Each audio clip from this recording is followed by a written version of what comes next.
Hello, it is day 12 of 365 days of my raw journey of suspending disbelief. And today, oh man, I don't know how I'm going to end up fitting all of these things every day. Like, there's just so much that's coming up. But I will do my best.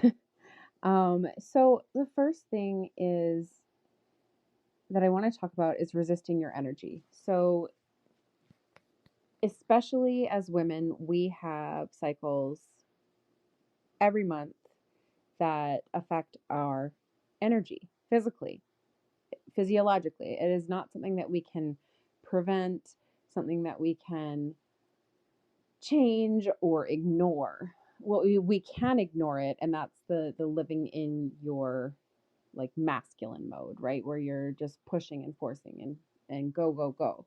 Um, and that's not very effective for women in general.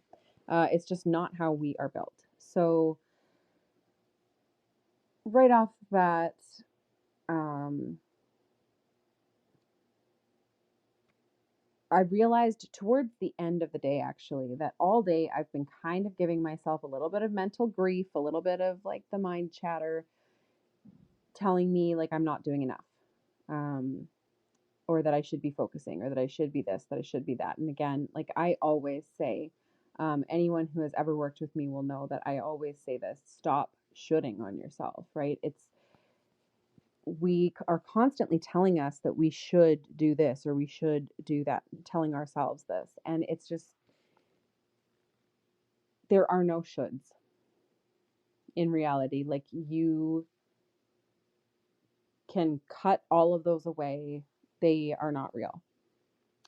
Anyways, I still fall into the trap though. We all do. And so I realized, like I said, later on throughout the day, that I was resisting my own energy today. That today I I was and I wasn't. So I was following my energy. I was allowing myself to do the things that felt good.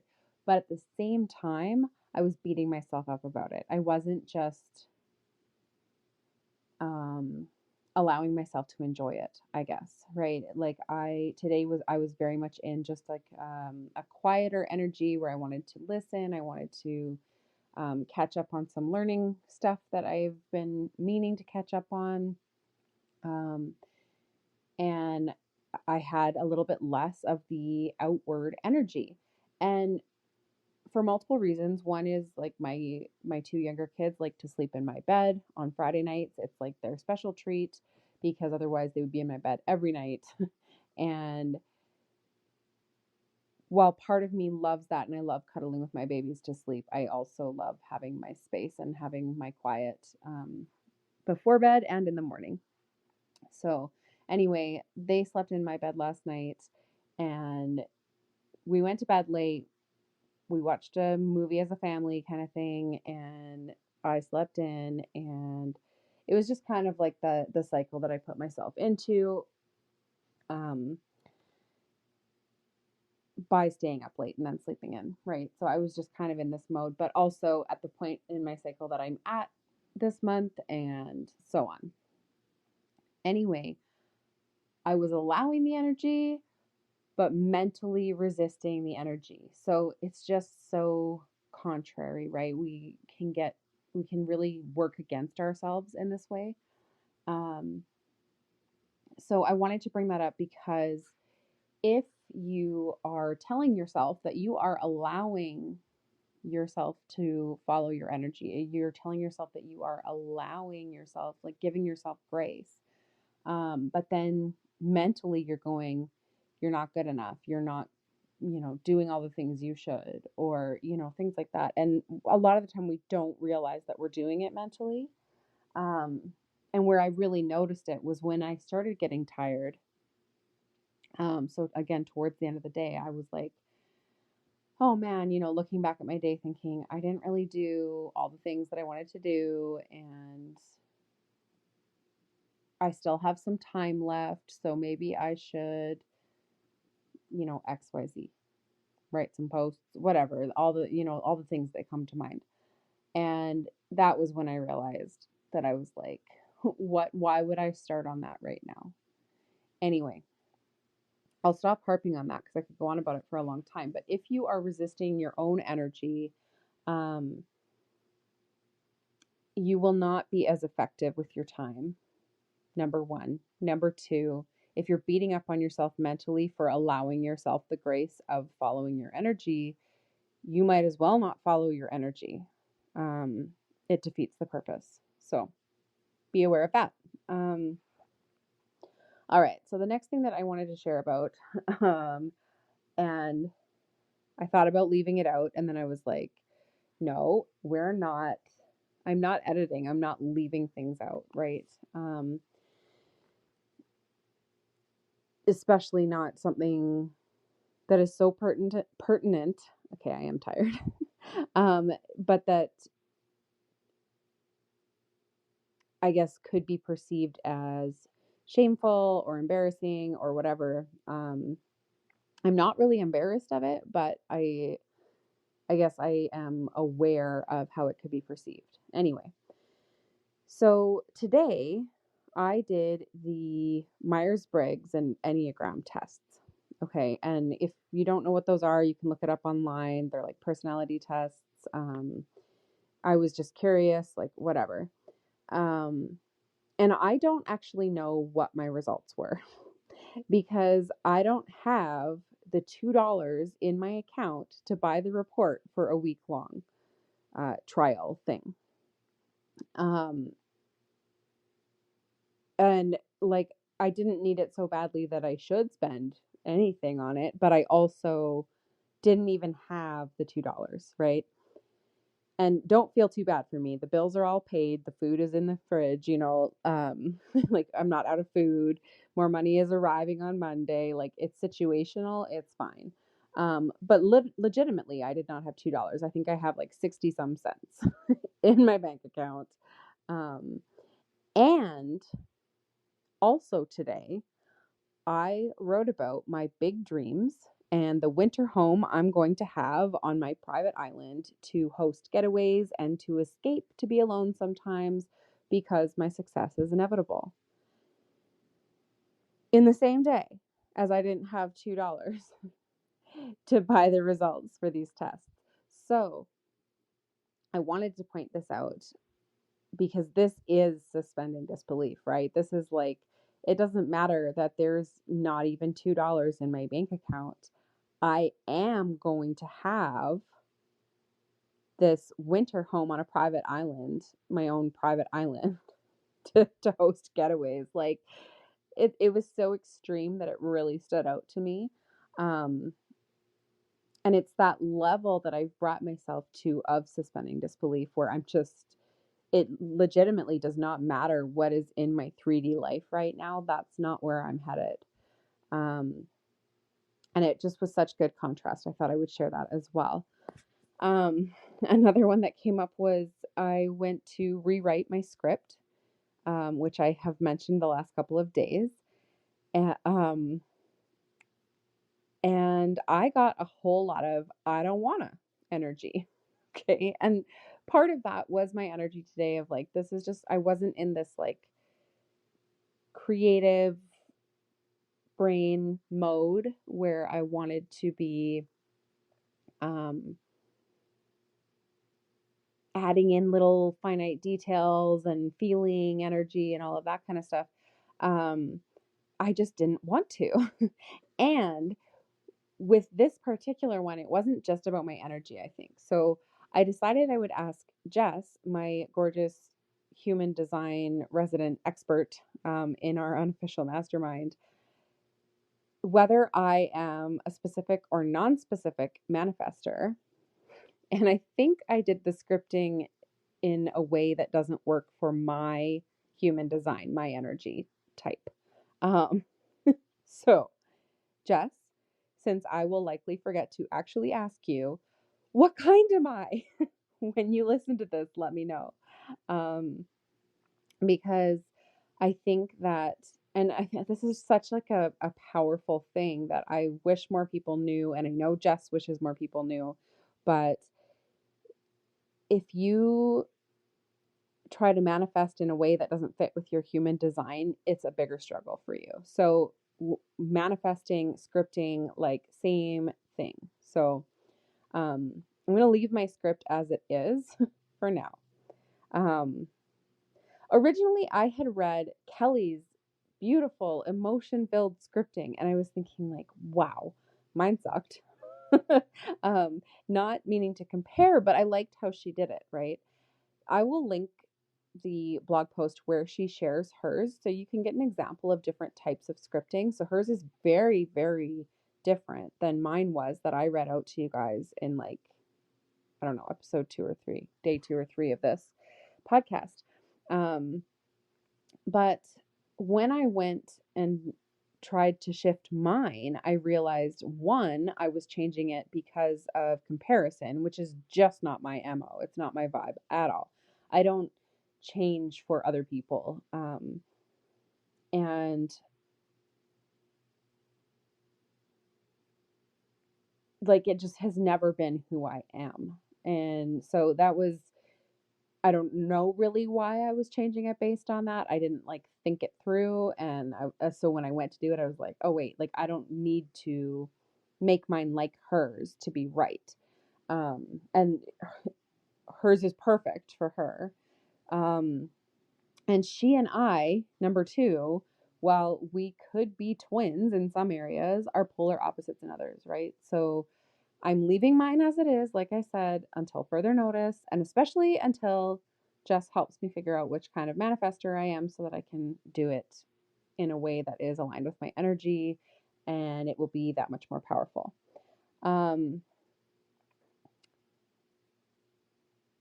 Yeah. Okay. Another suspending disbelief moment today. I saw a meme that said, "The man who walks with the healer, when a man, or the man who walks with a healer was like the title.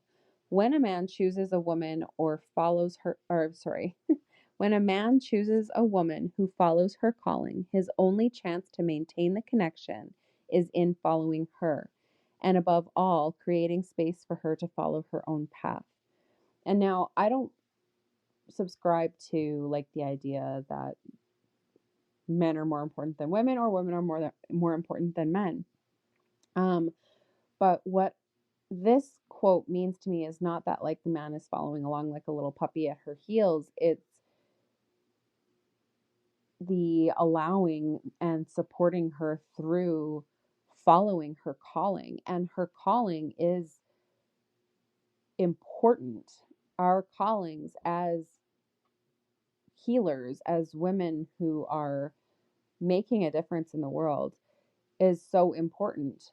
And I realized I had been believing that such a man did not exist, number one.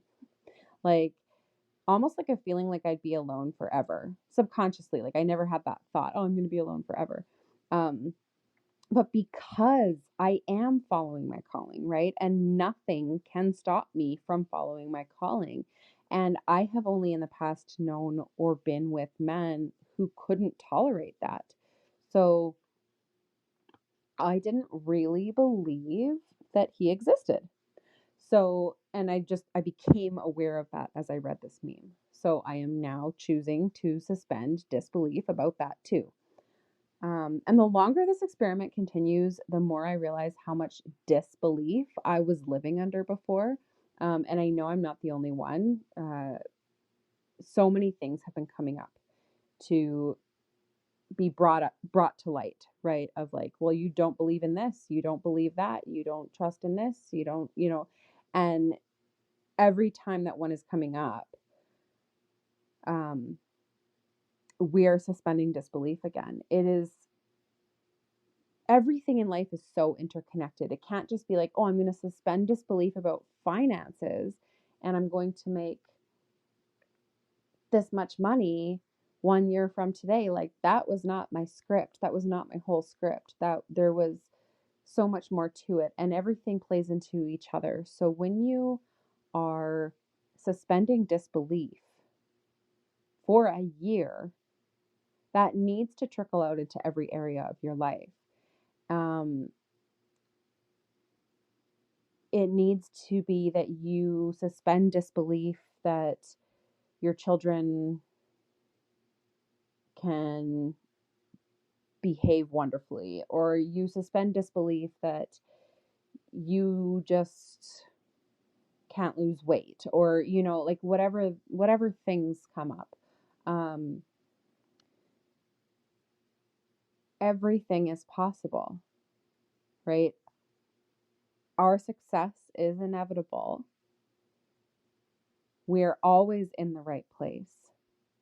So what is the point of not believing in it? All that does is counteract what we're doing here, in the same way that my energy, or resisting my own energy today, no, in the same way that going with my energy but resisting it mentally, right? Like beating myself up over it, that was also counteractive. It made me highly ineffective today.